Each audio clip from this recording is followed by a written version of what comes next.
جبکہ مینڈیٹ چوری کرنے کے لیے پاکستان کی ملٹری اسٹیبلشمنٹ نے اجازت نہیں مانگی، جبکہ عوام کو ان کے حق سے محروم کرنے کے لیے، انسانی حقوق کی پامالیاں کرنے کے لیے انہوں نے اجازت نہیں مانگی، رجیم چینج کرنے کے لیے انہوں نے اجازت نہیں مانگی۔ لیکن تحریک انصاف جو پاکستان کی سب سے بڑی پولیٹیکل پارٹی ہے، اور یہ میں آپ کو بتاؤں عوام جو مایوس ہوئے ہیں، حکومت سے تو عوام بے شمار مایوس ہے نا، اسٹیبلشمنٹ سے بھی بہت مایوس ہے، لیکن عوام ایکچولی پاکستان تحریک انصاف کی لیڈرشپ سے مایوس ہو گئے۔ تو کہتے ہیں جی یہ شکلیں ہی نہیں ہے احتجاج کرنے، بھئی یہ نکلے، یہ کوئی حکمت عملی بنائے تو ہم ان کے ساتھ آئے نا، وہ آتے نہیں ہیں۔ ادھر انہوں نے کہا خیبر پختونخوا میں ہم ایک تحریک چلائیں گے، ہم بنائیں گے جناب عمران خان رہائی امن فورس، وہ کدھر گئی؟ یعنی ابھی تو کوئی اس کی ڈیولپمنٹ بتا ہی نہیں ہے، انہوں نے بتایا ہی نہیں کہ کتنے بندے شامل ہو گئے۔ دیکھیں ایران کے اندر مرنے کے لیے بندے شامل کیے جا رہے ہیں، مرنے کے لیے انہوں نے کہا جان دینی ہے آپ نے، آ جاؤ شامل ہو جاؤ، امریکہ سے اور اسرائیل سے لڑنا ہے۔ تو وہاں مرنے کے لیے، جان دینے کے لیے جو بندے اب تک رجسٹر ہو چکے ہیں ان کی تعداد 1,40,00,000۔ پاکستان سے آدھی سے بھی کم آبادی ہے ایران کی، پاکستان سے بہت تھوڑی آبادی ہے ایران کی، تو 1,40,00,000 بندہ ایرانی صدر نے اناؤنس کیا ہے کہ وہ وہاں پہ رجسٹر ہو گیا ایران کے اندر مرنے کے لیے، اور ادھر صرف احتجاج کے لیے پاکستان تحریک انصاف رجسٹرڈ کر رہی ہے بندے، اور ابھی تک انہوں نے بتایا ہی نہیں کتنے ہوئے ہیں۔ پہلے دن 10,000 بتایا تو اس کے بعد بتایا ہی نہیں۔ اگر کام کرنا تھا تو ان کو کام اس طریقے سے کرنا چاہیے تھا کہ وہ نظر آتا، ایک آرگنائز طریقے سے ہوتا، لیکن پاکستان تحریک انصاف کے اندر ہی بہت مخالفت ہے۔ وہ سہیل آفریدی جو کرنا چاہ رہا تھا اس کو پہلے دن سے ہی مخالفت کا سامنا کرنا پڑا۔ حالات یہاں تک پہنچ گئے ہیں کہ ملاقات نہیں ہو رہی۔ دیکھیں جب تک عمران خان صاحب سے ملاقات کے لیے دباؤ نہیں ڈالا جائے گا ملاقات نہیں ہوگی، جب تک ملاقات نہیں ہوگی تب تک عمران خان صاحب کی حکمت عملی باہر نہیں آئے گی، اور جب تک ان کی حکمت عملی نہیں آئے گی تب تک کسی چیز پہ امپلیمنٹ نہیں ہوگی۔ حالات یہ ہے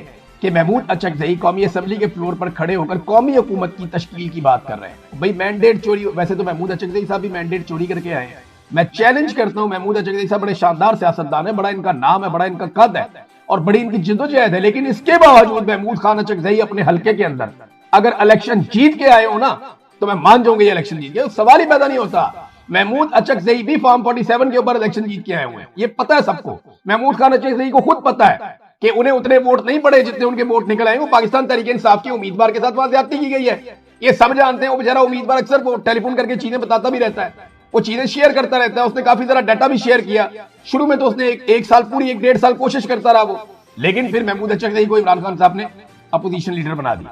اب محمود خان اچکزئی قومی حکومت کی تشکیل کی بات کر رہے ہیں، بجائے اس کے کہ وہ پی ٹی آئی کا حق مانگتے، بجائے اس کے کہ وہ عوامی مینڈیٹ مانگتے، وہ کہتے ہیں آؤ بیٹھو عوامی حکومت بنا لیتے ہیں، قومی حکومت، یعنی ایک ایسی قومی حکومت جس میں ساری پولیٹیکل پارٹیز شامل کر دی جائے۔ اس کا آئیڈیا جو ہے نا اسٹیبلشمنٹ نے دیا ہوا ہے، یہ اسٹیبلشمنٹ کا فارمولا ہے کہ قومی حکومت تشکیل دی جائے جس میں P T I, P M L N, Peoples Party ساری جماعتیں شامل کر کے اوپر عاصم منیر صاحب کو بٹھا کے تو جناب ایک حکومت تشکیل ہو۔ جب تک عاصم منیر صاحب اوپر بیٹھے ہیں نا، آپ ایک چھوڑ کے 10 قومی حکومتیں بنا لیں فارغ، جب تک ملٹری اسٹیبلشمنٹ اپنے اصل کردار میں واپس نہیں جاتا، جب تک ان کا فوکس کشمیر کو آزاد کروانے پہ نہیں ہوگا، جب تک ان کا فوکس پاکستان کے پانیوں کو آزاد کروانے پہ نہیں ہوگا، جب تک ان کا فوکس بارڈروں پہ اور چھاؤنیوں میں نہیں ہوگا، تب تک پاکستان ایک قدم آگے نہیں بڑھ سکتا۔ پاکستان کا ستیہ ناش اس لیے ہوا سارے وسائل ہونے کے باوجود کہ پاکستان کے اندر ان لوگوں نے ساری ذمہ داریاں لے لی جن کے ہاتھ میں بندوق تھی، اور انہیں ذمہ داری لینے کا نہ تو کوئی حق تھا نہ ان کے پاس کوئی قابلیت، صرف بندوق تھی، اور اس کے بلبوتے پہ آج پاکستان چل رہا ہے۔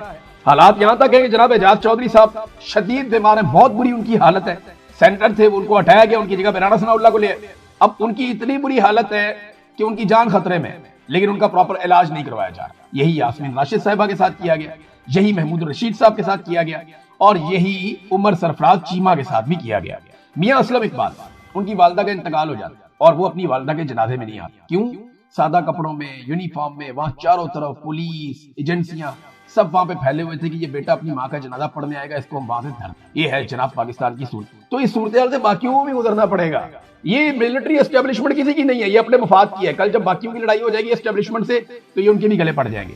ناظرین، ٹرمپ کی وارننگ کا جو آخری دن ہے اور تباہ کن نتائج کی اس نے دھمکی دی، ٹرمپ نے جو کہا، اس نے کہا a whole civilization will die tonight، کہ پوری کی پوری سیویلائزیشن ہی آج مر جائے۔ یہ ڈونلڈ ٹرمپ کا اتنا خوفناک دعویٰ ہے۔ اس نے امید کا اظہار کیا شاید کچھ نہ کچھ آج ہو جائے، اگر کچھ ہونا ہے تو آج ہی ہونا ہے، اگر کچھ مذاکرات ہونے ہیں تو آج ہونا ہے، یہ رات بہت امپورٹنٹ ہے، اور اگر اب کچھ ہو گیا تو ہو گیا، ورنہ ڈونلڈ ٹرمپ نے کہا کہ اگلی کوئی ڈیڈ لائن نہیں ہے، بہت بڑا حملہ کریں گے، پوری سیویلائزیشن اڑا کے رکھ دیں گے اور ایک بہت بڑا اٹیک کریں گے۔ ہم نے ایک ٹوٹل رجیم چینج کیا ہے اور یہ بہتر لوگ ہیں، میں امید کرتا ہوں کہ یہ بہتر طریقے سے سوچیں گے اور کچھ بھی بہتر ہو سکتا ہے، لیکن ایران کے لوگوں کا خدا حافظ، یہ بھی اس نے کہا ڈونلڈ ٹرمپ نے۔ تو وہ ایرانیوں کو بھی مخاطب کرتا رہتا ہے، لیکن دھمکی بڑی خوفناک ہے جو ڈونلڈ ٹرمپ نے لگائی ہے، اور اب اس وقت جو ہے وہ پلوں کو، سڑکوں کو، شاہراہوں کو تباہ کیا جا رہا ہے تاکہ ایران کا جو آپسی رابطہ ہے وہ منقطع ہو جائے، سپلائی لائن کٹ جائے پورے ایران کے بیچ میں. اگر کوئی آپس میں کوارڈینیشن ہے، کوئی سامان کہیں سے کہیں منگوانا ہے تو وہ رابطے ختم ہو جائیں، کیونکہ امریکہ نے تو ایئر ڈراپ ہونا ہے اگر آنا ہے کسی نہ کسی آپریشن، لہذا زمینی راستے وہ ختم کرتے جا رہے ہیں رفتہ رفتہ.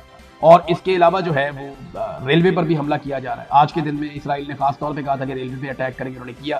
خارق کا جو جزیرہ ہے ایران کا بہت امپورٹنٹ، وہاں پہ جو دفاعی مقامات ہیں ان کے اوپر امریکہ نے اور اسرائیل نے بڑے خوفناک اٹیک کیے ہیں. جواباً جو ہے وہ ایک حملہ جبیل میں سعودی عرب میں پیٹرو کیمیکل فیسلٹی پہ کر دیا ہے ایران کی جانب سے، مبینہ طور پہ کہا جا رہا ہے، اور اسے ایک جوابی حملہ قرار دیا جا رہا ہے جو اسرائیل اور امریکہ نے ایران میں کیا. شراز میں پیٹرو کیمیکل کی ایک فیسلٹی کے اوپر اٹیک کیا، اسے تباہ کیا.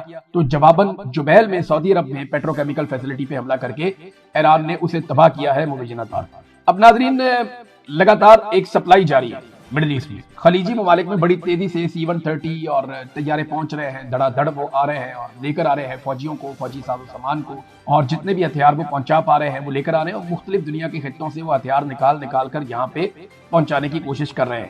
اس کے پیچھے نا ایک بڑا ریزن ہے کہ اگر ایک لمبی لڑائی لڑنی ہے تو لمبی لڑائی لڑنے کے لیے آپ کو زیادہ ہتھیار چاہیے ہوتے ہیں، اور زیادہ ہتھیار اکٹھا کرنے کے لیے آپ کو ٹائم چاہیے ہوتا ہے. اور وہی ٹائم اس وقت گین کر رہا ہے امریکہ اور اسرائیل.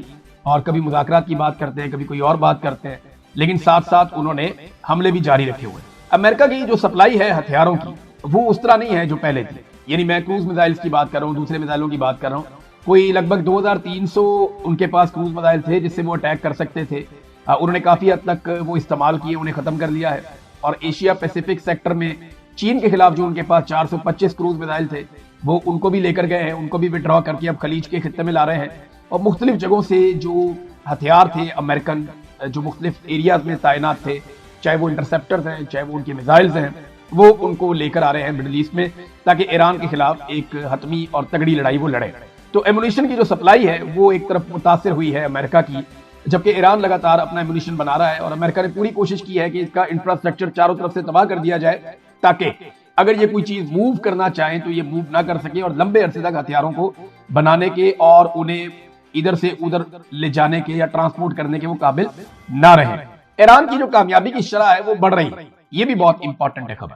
یعنی پہلے جب ایران اٹیک کرتا تھا تو اسے جو کامیابی ملتی تھی وہ 3% تھی اسرائیل میں. ان کا ایئر ڈیفنس سسٹم اتنا اچھا کام کر رہا تھا کہ اگر وہ 100% حملہ کرتے تھے تو 3% انہیں کامیابی ملتی تھی. لیکن اب جو اسرائیلی ایئر ڈیفنس ہے وہ اتنا کمزور ہو چکا ہے کہ وہ لگ بھگ 27 سے 30% کے بیچ میں ایران کو کامیابی مل جاتی ہے. اور اگر 27% بھی ہے تو اس کا مطلب یہ ہے کہ ایران جو بھی 4 ہتھیار اسرائیل کی طرف بھیجتا ہے ان میں سے 1 ہٹ ہو جاتا ہے. یہ بہت بڑی کامیابی. اس سے پہلے جو 100 ہتھیار بھیجے جاتے تھے ان میں سے صرف 3 ہٹ ہوتے، اور اب 4 میں سے 1 ہٹ ہوتے. اور اگر یہ سلسلہ ایسے ہی جاری رہا تو وہ وقت دور نہیں ہے جب ایران جو بھی ہتھیار بیچے گا اس میں سے ہر 2 میں سے 1 ہٹ ہو جائے گا.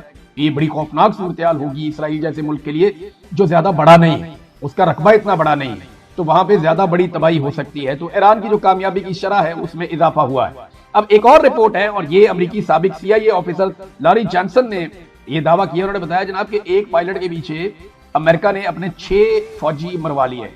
وہ جو آپریشن ہوا اس میں امریکہ کے 6 فوجی مارے گئے ہیں، یہ دعویٰ کیا لاری جانسن نے. اور اس نے کہا کہ کئی جہاز امریکہ کے تباہ ہو گئے، $400 ملین کا نقصان ہو گیا صرف ایک رات کے اندر، اور یہ سب کچھ ہوا صرف اور صرف ایک پائلٹ کو بچانے کے لیے. آپریشن ہی الٹا ہو گیا نا. جب جہاز وہاں پہ اترے اور اس کے بعد وہ نہیں فلائی کر سکے اور دھنس گئے اور پھنس گئے بہت بری طرح، پھر انہوں نے ان کو تباہ کر دیا. پھر پیچھے سے امداد میں ہوئی تو لڑائی شروع ہو گئی. وہاں جو امریکن جرنل ہے اس نے کیا رپورٹ کیا؟ اس نے بتایا جناب کہ ایران کے اندر ہر ایرانی ہمارے اوپر چھوٹے بڑے ہتھیاروں سے حملہ کر رہا تھا. انہوں نے کہا جو ایرانی ہمیں دیکھتا تھا وہ ہتھیار نکال کر ہمارے اوپر حملہ کرتا تھا. ایرانی ہمیں اپنا نجات دہندہ نہیں سمجھتے، ایرانی ہمیں اپنا دشمن سمجھتے ہیں. یہ بات امریکہ کو اب سمجھ آ گئی ہے، اور سمجھ آ بھی جانی چاہیے تھی کہ ایرانی کبھی بھی امریکنز کو نجات دہندہ کے طور پہ نہیں دیکھتے. ایرانی امریکہ کو دیکھتے ہیں اپنے دشمن کے طور پہ. امریکی جنرل نے جو انکشاف کیا وہ الفاظ میں آپ کو ایز اٹ از بتا دیتا ہوں. اس نے کہا جب ہمارے جہاز اور ہیلی کاپٹر آسمان میں اتر رہے تھے یا جو فضا میں تھے تو ہر ایرانی شہری اپنے چھوٹے ہتھیاروں سے ہم پر فائرنگ کر رہا تھا. ایرانیوں کے لیے امریکی نجات دہندہ نہیں بلکہ ایرانی امریکیوں کو اپنے خلاف حملہ آور سمجھتے ہیں. یہ ہے جناب صورتحال. اب ایسا لگتا ہے جب آپ یہ ویلاگ سن رہے ہیں تو چند گھنٹے باقی ہیں. اگر تو ڈونلڈ ٹرمپ نے اپنا پینترا نہ بدلا اور ایک مرتبہ پھر ڈیڈ لائن کو ایکسٹینڈ نہ کیا تو چند گھنٹوں کے بعد بڑا شدید حملہ ہو سکتا ہے. اور ایک چیز آپ اور اپنے ذہن میں رکھیے کہ اس بیچ میں بھی کوئی لڑائی رکی نہیں ہے.